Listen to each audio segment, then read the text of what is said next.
A vintage dealer bought this old MP3 player for $5 at an estate sale. The last recording on it? The voice of a missing child from 2001, revealing who kidnapped him, and it wasn't a stranger. Let me take you back to the summer of 2001. The Turner family, Robert, Linda, and their bright 10-year-old son Anthony, were living what seemed like the perfect American dream. They had been planning an RV road trip across the western United States for months. Picture this: maps spread across their kitchen table, highlighted routes, circled camping spots, and a list of must-see attractions that Anthony had helped create with the excitement only a 10-year-old could have. This wasn't just any vacation. Robert Turner, a 45-year-old accountant, had worked extra hours all year to afford this trip. Linda, 42, was a part-time teacher who had been homeschooling Anthony during their travels. And Anthony was special. He was the kind of kid who collected rocks from every state they visited, kept a detailed journal of their adventures, and asked, "Are we there yet?" with genuine excitement rather than impatience. But here's where their dream vacation became every parent's worst nightmare. And I need you to pay attention to this timestamp because it becomes crucial to everything that follows. July 18th, 2001, at exactly 11:43 p.m. They pulled into what seemed like just another gas station, a remote chevron off Route 85 in Nevada. The kind of desolate place where tumbleweeds literally blow across empty parking lots. The station was nearly empty. Just their RV, one other car, and the lonely glow of fluorescent lights cutting through the desert darkness.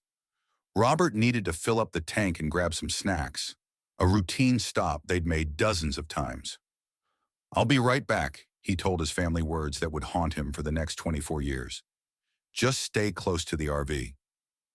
Anthony was already half asleep in the passenger seat, clutching his favorite stuffed bear named Captain that they'd won at a carnival in Colorado just 3 days earlier. Robert walked into the station, paid for gas, grabbed some chips and sodas. The whole transaction took maybe 7 minutes. 7 minutes that felt completely normal, completely safe. But when he walked back outside, his world shattered. Anthony was gone. The RV door was still open. Captain the Bear was on the ground, and Linda was frantically calling Anthony's name, her voice echoing across the empty desert. But here's the first detail that should have raised red flags, and this is something that wouldn't come to light until 24 years later. The security cameras at the gas station were malfunctioning that night. What happened next was a massive search operation. Police dogs arrived before dawn. Helicopters appeared with the morning sun, scanning mile after mile of scrubland. Before we dive into this incredible story, I'd love to know, where are you listening from today? Whether you're at home, commuting, or anywhere in between, please share in the comments. It's wonderful connecting with all of you through these stories, and I truly appreciate you being here. The FBI joined within 24 hours, treating it as a potential kidnapping. Anthony's picture, that school photo showing his gap-toothed smile and messy brown hair, appeared on every major news network. Missing person flyers were distributed across 7 states. His face appeared on milk cartons and billboards from California to Colorado. But here's where someone enters our story who would become absolutely crucial, and I want you to remember this name because it's going to shock you later. Jamila Brooks. Jamila was Linda's college roommate, and the woman Anthony had always called Aunt Jamila. When she heard about Anthony's disappearance, she drove 4 hours through the night from her home in Reno to help with the search. And she was exactly the kind of person you'd want by your side during a crisis. Calm, organized, supportive. She immediately took charge of coordinating volunteers, handling media requests, and making sure Robert and Linda were eating and sleeping during those first chaotic days. "I can't imagine going through this without Jamila," Linda told reporters at the time. "She's been our rock, our anchor. I don't know what we do without her." Jamila organized search parties. She set up a volunteer headquarters. She even helped establish a reward fund that eventually grew to over $100,000. She was the perfect example of loyalty and friendship in the face of tragedy, or so everyone thought. But I'm getting ahead of myself. Let me tell you what the family didn't know was happening behind the scenes, because this is where the story takes its first truly dark turn. As weeks turned into months, the massive search operation gradually scaled down. The helicopters stopped flying, The volunteer headquarters was packed up. The media moved on to other stories. But for Robert and Linda Turner, every single day was exactly the same wake up, wondering if today would be the day they'd get news about Anthony. Go to sleep wondering if he was safe, if he was alive, if he remembered them. They made a heartbreaking decision. They bought a house in Nevada, just 30 miles from where Anthony disappeared, because they couldn't bear the thought of leaving the area. What if he somehow escaped and couldn't find them? And through all of this, through the dark days, the false hopes, the marriage that eventually crumbled under the weight of grief, Jamila Brooks was there. She visited Linda every week. She remembered Anthony's birthday every year. She helped when medical bills from stress-related health issues started piling up. But here's what makes this story so much more sinister than anyone could have imagined. Every single year, Jamila would organize fundraising events for a scholarship fund she'd established in Anthony's name.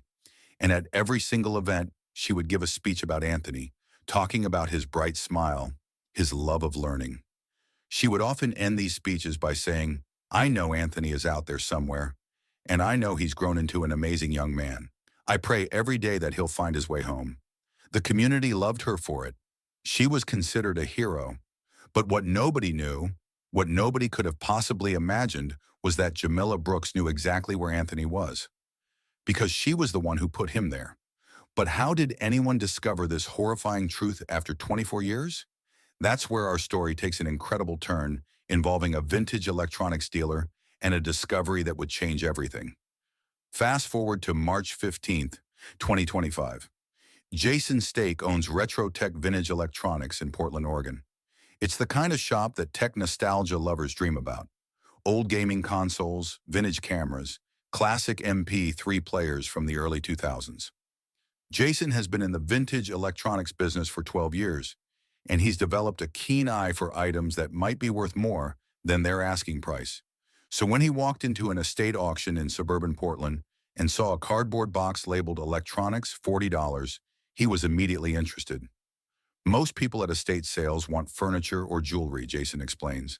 They walk right past boxes of old electronics because they assume it's all junk. But I've learned that people sometimes store valuable or interesting items on old devices without realizing it. When she heard about Anthony's disappearance, she drove 4 hours through the night from her home in Reno to help with the search. And she was exactly the kind of person you'd want by your side during a crisis. Calm, organized, supportive. She immediately took charge of coordinating volunteers, handling media requests, and making sure Robert and Linda were eating and sleeping during those first chaotic days. "I can't imagine going through this without Jamila," Linda told reporters at the time. "She's been our rock, our anchor. I don't know what we do without her." Jamila organized search parties. She set up a volunteer headquarters. She even helped establish a reward fund that eventually grew to over $100,000. She was the perfect example of loyalty and friendship in the face of tragedy, or so everyone thought. But I'm getting ahead of myself. Let me tell you what the family didn't know was happening behind the scenes, because this is where the story takes its first truly dark turn. As weeks turned into months, the massive search operation gradually scaled down. The helicopters stopped flying. The volunteer headquarters was packed up. The media moved on to other stories. But for Robert and Linda Turner, every single day was exactly the same wake up, wondering if today would be the day they'd get news about Anthony. Go to sleep wondering if he was safe, if he was alive, if he remembered them. They made a heartbreaking decision. They bought a house in Nevada, just 30 miles from where Anthony disappeared, because they couldn't bear the thought of leaving the area. What if he somehow escaped and couldn't find them? And through all of this, through the dark days, the false hopes, the marriage that eventually crumbled under the weight of grief, Jamila Brooks was there. She visited Linda every week. She remembered Anthony's birthday every year. She helped when medical bills from stress-related health issues started piling up. But here's what makes this story so much more sinister than anyone could have imagined. Every single year, Jamila would organize fundraising events for a scholarship fund she'd established in Anthony's name. And at every single event, she would give a speech about Anthony, talking about his bright smile, his love of learning. She would often end these speeches by saying, "I know Anthony is out there somewhere, and I know he's grown into an amazing young man. I pray every day that he'll find his way home." The community loved her for it. She was considered a hero, but what nobody knew, what nobody could have possibly imagined, was that Jamila Brooks knew exactly where Anthony was, because she was the one who put him there. But how did anyone discover this horrifying truth after 24 years? That's where our story takes an incredible turn, involving a vintage electronics dealer and a discovery that would change everything. Fast forward to March 15th, 2025. Jason Stake owns Retro Tech Vintage Electronics in Portland, Oregon. It's the kind of shop that tech nostalgia lovers dream about. Old gaming consoles, vintage cameras, classic MP3 players from the early 2000s. Jason has been in the vintage electronics business for 12 years, and he's developed a keen eye for items that might be worth more than their asking price. So when he walked into an estate auction in suburban Portland and saw a cardboard box labeled Electronics $40, he was immediately interested. Most people at estate sales want furniture or jewelry, Jason explains. They walk right past boxes of old electronics because they assume it's all junk. But I've learned that people sometimes store valuable or interesting items on old devices without realizing it. Special Agent Maria Rodriguez had been with the FBI's Crimes Against Children unit for 15 years, but even she wasn't prepared for what she was about to hear. "Sir, I need you to stay exactly where you are and don't touch that device again," Agent Rodriguez told Jason. "We're sending a team to you right now." Within 3 hours, a forensics team was at Retro Tech Vintage Electronics. The MP3 player was carefully packaged as evidence and rushed to the FBI's Technical Analysis Laboratory. The results were stunning. The metadata confirmed that the recording had been made on July 18, 2001, at 11:47 p.m., just 4 minutes after the timestamp on the last gas station receipt from Robert Turner's purchase. The voice analysis matched samples of Anthony's voice from home videos. But here's what made the discovery even more remarkable. The audio quality was crystal clear. Forensic audio specialists were able to enhance the recording further, revealing background details that would prove crucial. They could hear the sound of a car engine, specifically a V6 engine with a slight irregular idle. They could hear country music playing softly on the radio. Most importantly, they could hear fragments of the phone conversation that Anthony had mentioned. A woman's voice, presumably Jamila Brooks, could be heard saying, I know, but I can't do this. The money isn't worth. He's just a baby. What if they find out?" And then a man's voice, though it was unclear if he was on the phone or in the car. "You're in too deep now. Stick to the plan. Take him to the location we discussed and wait for further instructions." Agent Rodriguez immediately contacted Robert and Linda Turner. The phone call that Robert had been both hoping for and dreading for 24 years finally came on March 18, 2025. When Robert and Linda listened to their son's recording for the first time, Linda collapsed and had to be treated by paramedics. Robert sat in complete silence for nearly 20 minutes, tears streaming down his face. But when they could finally speak, both parents said the same thing. "We always trusted Jamila completely. She was like family. She was the one person we never questioned, never suspected." The next step was to locate and question Jamila Brooks. But when agents arrived at her last known address in Reno, Nevada, they discovered something that would complicate the case even further. Jamila Brooks had died in December 2021. According to official records, she had suffered a fatal heart attack while alone in her apartment. She was 54 years old. But given the new evidence, Agent Rodriguez ordered a full investigation into Jamila's death and her activities in the years following Anthony's disappearance. And what investigators discovered about Jamila Brooks would shock even the most experienced FBI agents who had seen the worst of human nature. Let me tell you what they found, because this is where the true scope of the betrayal becomes clear. Financial records revealed that in early 2001, Jamila Brooks was drowning in gambling debt. She owed over $85,000 to various casinos in Reno and Las Vegas. She had already filed for bankruptcy once in 1998, and by 2001, she was facing lawsuits from multiple creditors. But here's where the investigation took an even darker turn. Phone records from 2001 showed that Jamila had been in contact with several private adoption agencies. But these weren't legitimate adoption agencies. These were underground networks that catered to wealthy families willing to pay large sums for healthy American children with no questions asked. The theory that emerged was absolutely chilling. Jamila Brooks had planned to sell Anthony Turner to the highest bidder. Phone records showed that in the weeks before Anthony's disappearance, Jamila had received multiple calls from a number registered to a shell company called Family Solutions LLC. When investigators tracked down this company, they discovered it was a front for an illegal adoption ring that had been operating across the western United States. The ring's methods were sophisticated and deeply disturbing. They would identify children from middle-class families who were traveling or temporarily away from their normal routines. They would orchestrate what appeared to be random kidnappings, but were actually carefully planned operations designed to deliver specific children to prearranged buyers. Anthony Turner had been targeted because he fit a specific profile requested by one of their clients. A healthy, intelligent boy between the ages of 8 and 12, from a stable family background with no major medical issues. The ice cream trip that Anthony mentioned in his recording was supposed to be a quick handoff. According to phone records and later testimony from arrested members of the adoption ring, Jamila was supposed to drive Anthony to a prearranged location where he would be transferred to another vehicle and eventually delivered to a family in Mexico who had paid $150,000 for a child matching his description. But something had gone wrong. The recordings suggested that Jamila was having second thoughts, possibly even trying to back out of the arrangement. This is where Anthony's quick thinking with the MP3 player probably saved the case from remaining unsolved forever. By hiding the device and making the recording, he created evidence that would eventually expose the entire operation. But the most heartbreaking discovery was still to come. After Jamila's death, her apartment was searched as part of settling her estate. Hidden in a shoebox in her bedroom closet, investigators found a safety deposit box key.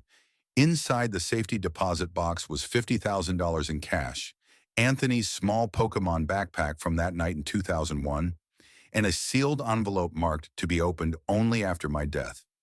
The letter inside was handwritten in Jamila's distinctive script, dated November 15, 2021, just 3 weeks before she died. And what that letter revealed would finally give the Turner family the answers they had been seeking for over 2 decades. But those answers would be more horrifying than anything they could have imagined. I want to read you portions of Jamila's confession, because her own words reveal the full scope of this betrayal. I can never undo what I did to Anthony Turner and his family. The guilt has eaten me alive for over 20 years. I was desperate, in debt to dangerous people, and I made the worst decision of my life. I agreed to deliver Anthony to people who promised he would go to a loving family who couldn't have children naturally. I told myself I was giving him a better life, but I knew it was wrong. But here's where her confession takes an even more disturbing turn. When I saw how scared he was, when I heard him crying for his parents, I couldn't go through with it. I tried to call off the arrangement, but they told me it was too late, that I knew too much, that if I didn't deliver Anthony, they would hurt him and my own family. Think about this. Jamila was having second thoughts, but by then she was trapped in a situation where backing out seemed impossible. I gave Anthony sleeping pills to keep him calm during the drive. I told him we were going to get ice cream and then go back to his parents. But when we got to the meeting point in the desert, the other people weren't there. I waited for hours. I kept calling the number they gave me, but no one answered. The plan had fallen apart. The buyers never showed up, and Jamila was left alone in the desert with a kidnapped child, knowing that taking him back would expose her crime. Anthony woke up around dawn. He was groggy and confused, but he knew something was wrong. He kept asking for his mom and dad. I tried to comfort him, but I was panicking. I didn't know what to do. And then comes the most heartbreaking part of her confession. I made another terrible decision. I thought if Anthony wasn't found, everyone would assume he had been taken far away by strangers. I gave him more sleeping pills, and when he was unconscious, I buried him in the desert near Pyramid Lake. For 24 years, Jamila Brooks had helped search for a child she knew was dead. She had comforted his parents while knowing she was the one who had killed him. She had organized fundraisers and given speeches about hope while knowing there was none. I've lived in absolute hell ever since, her confession continued. Every day for 20 years, I've woken up and remembered what I did. I helped his parents search for him, knowing I was the one who had taken him from them. But here's something that shows just how deep this deception went. The money in this box is what I was paid for taking Anthony. I could never bring myself to spend it. I donated most of my other money to missing children organizations over the years, trying to balance the scales somehow, but nothing could ever make up for what I did. Even her charitable work, which everyone admired, was motivated by guilt over her crime. Armed with Jamila's confession and the location details she had provided, search teams returned to the Nevada desert in April 2025. But would they finally be able to bring Anthony home after all these years? The search for Anthony's remains wasn't like the desperate, chaotic search of 2001. This was a methodical, scientific operation using the most advanced technology available. Ground-penetrating radar units scanned grid patterns around Pyramid Lake. Cadaver dogs worked systematically through the area. Forensic anthropologists brought expertise in locating remains that had been buried for decades in desert conditions. But here's the challenge they faced. Jamila's letter had been vague about the exact location, mentioning only that it was near Pyramid Lake and close to a rock formation that looked like a sleeping giant. Desert winds and flash floods over 24 years had dramatically changed the landscape. For 6 weeks, teams searched from dawn to dusk. Robert and Linda Turner were present for most of the search, staying in a nearby hotel and visiting the site daily.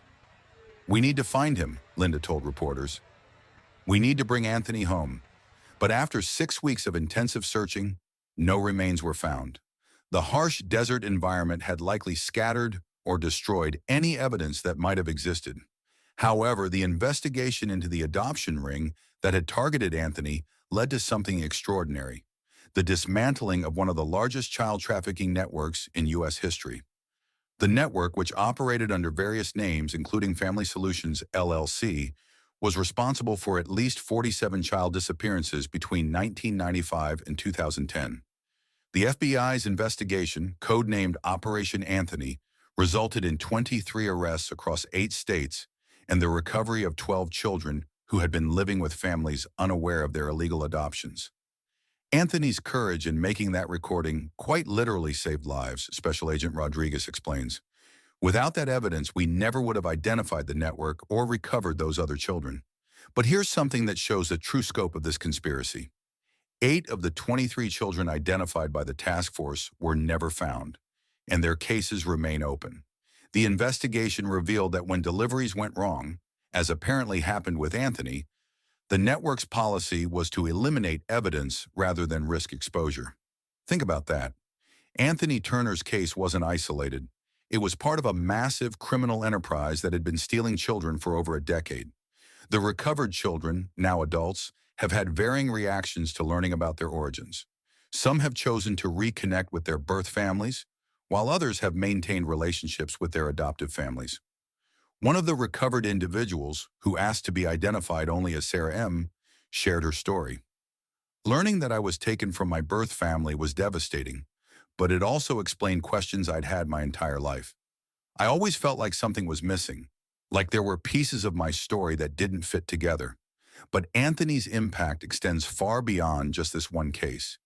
His story has fundamentally changed how law enforcement investigates missing children cases. The Anthony Turner case has had far-reaching implications for how law enforcement approaches missing children cases, particularly regarding the role of family, friends, and support network members in investigations. This case has fundamentally changed our investigative protocols," FBI Director Sarah Chen explained during a congressional hearing. "We now require more thorough background checks on individuals who volunteer to help with search efforts, especially those who insert themselves prominently into the investigation. The new protocols, dubbed the Turner Guidelines, require investigators to conduct financial background checks on all close family friends within the first 48 hours of a missing child report. They maintain detailed logs of all volunteer activities, and they preserve all digital evidence from the time period surrounding the disappearance. The case has also led to significant changes in how estate sales and secondhand electronics are handled. Many states now require estate sale organizers to check items against databases of evidence that might be relevant to cold cases. We've created a national database of physical evidence descriptions from unsolved cases," explains Detective Lisa Morales. "When vintage electronics surface at estate sales, dealers can cross-reference them with our database to identify potentially crucial evidence. The FBI has established a specialized unit called the Digital Archaeology Division, dedicated to recovering and analyzing data from obsolete technology. They've solved 12 cold cases in the past 2 years using this approach. But perhaps the most important change is in public awareness. The Anthony Turner case has educated parents and communities about the reality that threats to children often come from trusted individuals rather than strangers. Stranger danger is real, but statistically rare, explains Dr. Patricia Martinez, director of the National Center for Missing and Exploited Children. The Anthony Turner case reminds us that we need to be just as vigilant about the people we trust as we are about the people we fear. The case also highlights the psychological complexity of crimes committed by trusted individuals. Dr. Amanda Reyes, a forensic psychologist, explains that people like Jamila Brooks aren't necessarily sociopaths completely lacking in empathy. Often they're people who find themselves in desperate circumstances and make increasingly poor decisions that spiral out of control, Dr. Reyes explains. The tragedy is that Jamila probably genuinely cared about the Turner family. Her years of helping with the search efforts weren't necessarily calculated deception. They may have been her way of trying to atone for what she had done. This psychological complexity makes cases like Anthony's particularly difficult for families to process. Linda and Robert Turner had to simultaneously mourn their son and grieve the loss of a friendship they thought was real. But how are Robert and Linda Turner coping today? More than 24 years after losing their son and learning the horrible truth about someone they trusted completely. Today, Robert and Linda Turner, now in their early 70s, are trying to rebuild their lives with the knowledge of what really happened to their son. Every memory we have of the search for Anthony is now tainted, Robert explained in a recent interview. Every time Jamila comforted us, every time she organized a search party, every time she told us not to give up hope, she knew exactly where Anthony was. She knew he was never coming home. The psychological impact has been devastating, but also surprisingly, somewhat healing. After 24 years of not knowing, having answers, even horrible answers, has allowed Robert and Linda to begin a grieving process that was impossible when Anthony's fate remained a mystery. I can finally mourn my son, Linda said. For 24 years, I couldn't grieve because I didn't know if he was dead or alive, suffering or safe. Now I know he's at peace. I know his suffering ended quickly. I know he was brave and smart until the very end.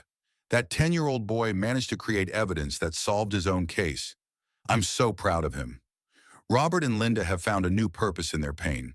They've established the Anthony Turner Foundation, which provides support and resources to families of missing children, with a special focus on cases involving betrayal by trusted individuals. We want to help other families avoid what we went through, Robert explained. We want to educate people about the warning signs, about the fact that the person harming your child might be the same person offering to help you find them.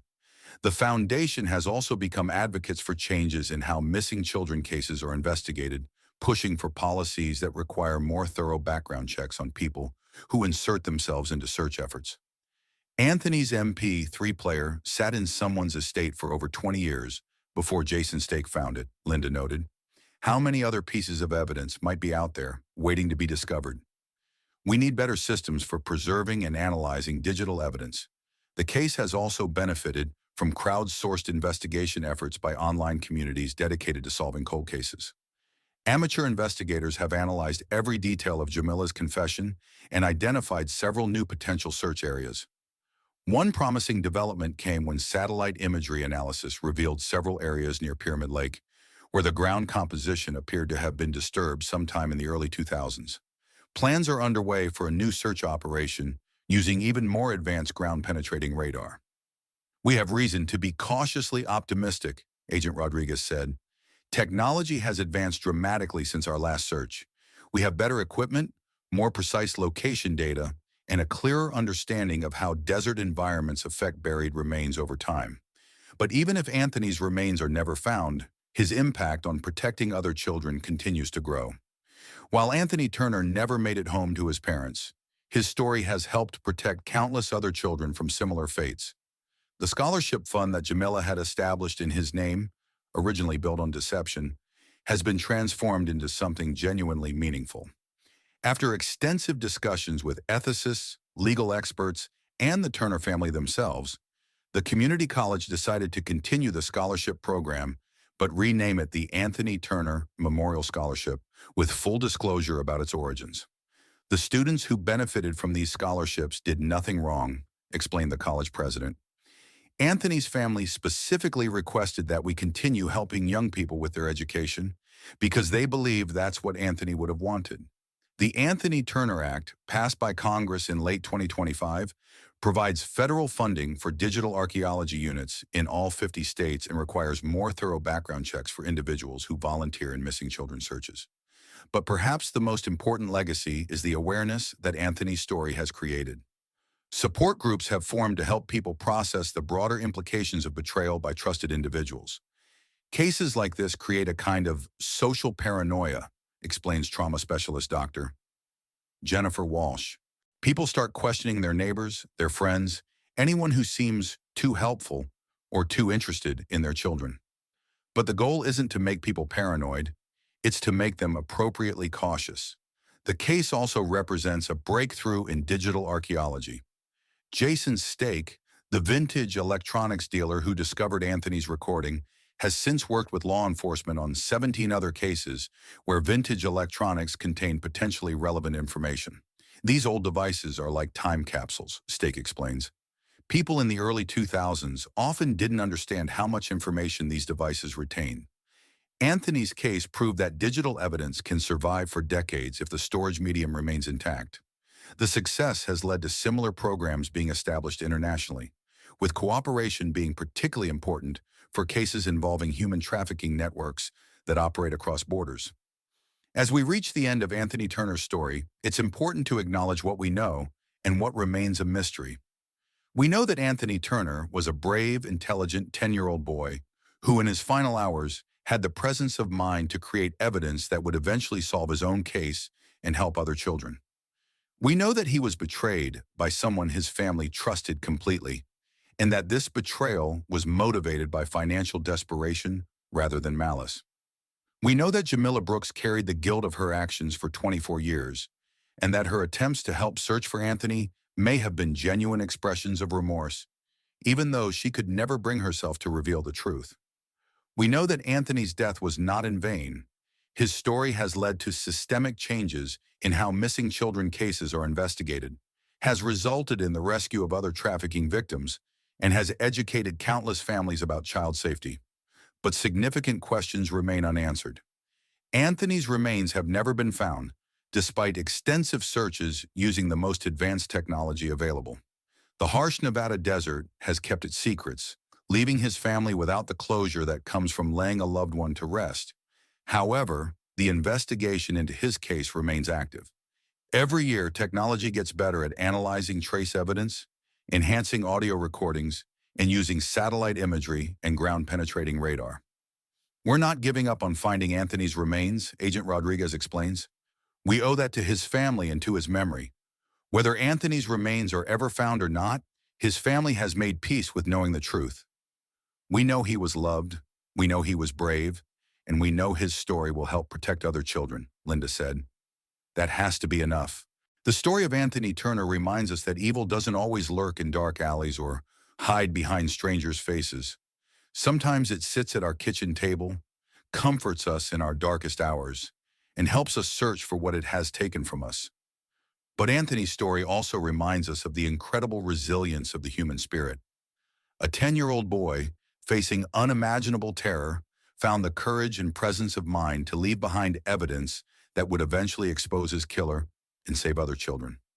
In his final moments, Anthony Turner became his own detective, his own advocate, his own voice for justice. And 24 years later, that voice finally spoke loud enough for the world to hear. If this story has affected you, I encourage you to learn more about missing children cases and the organizations working to prevent them. The Anthony Turner Foundation continues to advocate for better investigative protocols and support for families. And remember, sometimes the most important evidence is hiding in the most unexpected places, waiting for someone curious enough to look for it. What other mysteries might be solved by a $5 purchase at an estate sale? What other voices are waiting to be heard? The truth has a way of surfacing, even after decades of silence. Anthony Turner's voice is proof of that. Thank you for experiencing this emotional journey with the Turner family. Anthony's final recording changed everything and exposed decades of deception. Hit subscribe to discover more incredible stories where technology reveals long-buried secrets and brings closure to grieving families.